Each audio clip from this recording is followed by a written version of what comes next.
રાજકોટથી મહત્વના સમાચાર સામે આવ્યા છે કે ત્યાં 11મો રક્ષાબંધન ઉત્સવ ખૂબ જ ભવ્યતા સાથે ઉજવાયો હતો, જેમાં રાજગોર બ્રાહ્મણ જ્ઞાતિ દ્વારા હરિઓમ ફોજ નામે એક વિશિષ્ટ સેવાનું સંગઠન શરૂ કરવામાં આવ્યું હતું।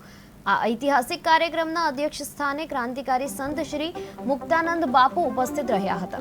કાર્યક્રમની વિશેષતા એ રહી કે રાજગોર બ્રાહ્મણ સમાજના અંદાજે 3000 યુવાનો હરિઓમ ફોજ સાથે જોડાયા અને આગળ ચાલી કે અંદાજે 15000 સભ્યો સુધીનું વિશાળ સંગઠન બનશે એવો વિશ્વાસ વ્યક્ત થયો હતો।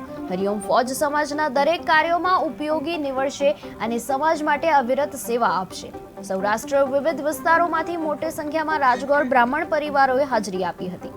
મુકામે બળેવને દિવસે સમસ્ત રાજગોર બ્રહ્મ સમાજ આસપાસના વિસ્તારોથી યા તો જુદા જુદા જિલ્લામાંથી બધા આવેલા અને બધા વ્યક્તિઓએ એક સાથે મળીને સંકલ્પ કર્યો કે સમાજના કામ કરવા, અને એ લોકોએ હરિઓમ ફોજ એવું નામ આપ્યું છે। અને બધા એમાં કોઈ પ્રમુખ નહીં, કોઈ મંત્રી નહીં, બધા સમત્વ ભાવે સરખે માથે સુદામડા, એટલે બધા સમાજને કેમ ઉપયોગી બનવું, શિક્ષણ હોય કે પછી હેલ્થ વિભાગ હોય કે સમાજના રિવાજો પાછળ કંઈ ખર્ચા થતા હોય એમાં કેવી રીતે ફેરફારો કરવા, સમાજને ટૂંકમાં